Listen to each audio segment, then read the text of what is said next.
Hi, ako po si Rose. I'm 34 years old and meron na po akong dalawang anak. Hello po, ako nga po pala si Realyn Reyes. Ako po ay 22 years old. Ako po ay isang single mom. Meron po akong isang anak at ang aking anak po ay nasa magulang ko. Hi, I'm Mayat Alvarez. I'm 51 years old. May tatlong anak. Yung panganay ko po is boy. Graduate po siya ng marketing. Yung second po is girl. Graduate po siya ng accounting. And the third one is 22 years old. Graduate po siya ngayong July. Hello everyone, my name is May and I'm the HR Associate here in Condor POS Solutions. Been to Condor for going 3 years now. As a mom, I have 2 kids. My eldest is already grade 12 and then ang bunso ko naman who is a girl is already grade 11. So I'm a single mom for the longest time.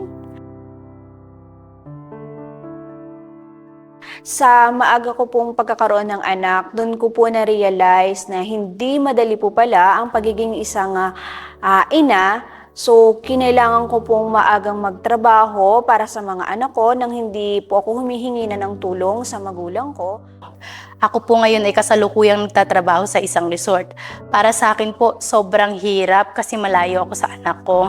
At sobrang hirap din po kasi ako lang yung bumubuhay sa kanya. I'm 5 years na po sa Condor POS as a accounts receivable staff. As a mother, yung challenges, ayun, 3 yung anak. Tapos, syempre, yung time mo sa mga bata, tapos papasok ka, tapos pag uwi mo, magluluto ka, yung mga ganon. Ang daming gagawin. But challenges about being a mom, I think I would say that being a mom for me, I did not took it as a challenge, but it's more of a blessing. It's more of a blessing for me kasi hindi lahat will be given that chance and parang opportunity have a kid or to give birth to a child. And habang nagtatrabaho po ako, and the same time, nagkaroon po ako ng idea na hindi sapat yung magiging kita ko habang nagtatrabaho. So, doon po pumasok yung pag-online business ko. Bilang isang single mom, sobrang struggle sa akin yung ganito dahil syempre, pag miss na miss ko na yung anak ko, hindi ko man lang siya mayakap o ano. Kailangan ko lang siyang tawagan sa cellphone para makausap ko man lang siya. Pero hindi ko siya nayayakap kaya sobrang hirap para sa akin yung ganun. Kinabukasan, gano'n na naman. Parang yung time mo sa mga anak mo, nahati. Ganon. Kasi nga, habang lumalaki sila, continue ka pa rin sa work mo. Ganon. Tapos, sa tuition, sabay-sabay.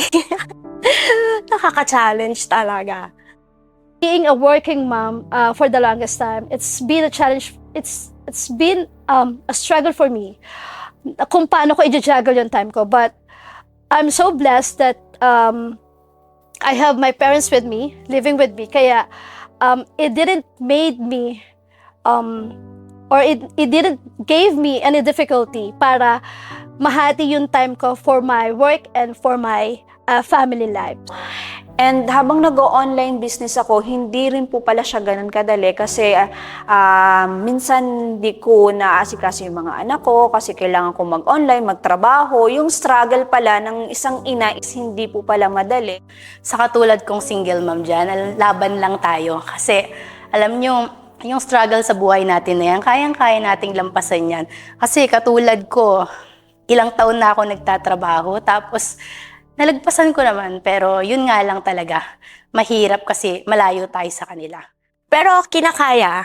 Siyempre, dapat kayanin. Tips lang po sa mga mother, pagka po may extra tayong time na rin, yun po, magbakasyon tayo, kumain sa labas, para may bonding pa rin tayo sa mga anak natin.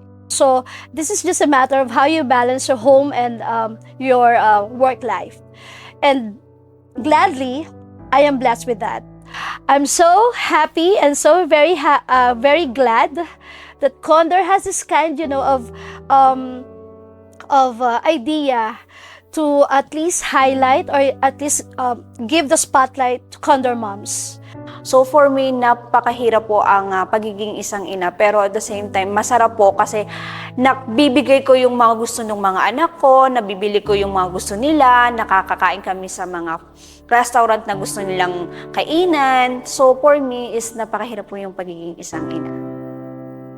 So to all the Condor moms out there, happy Mother's Day to all of you.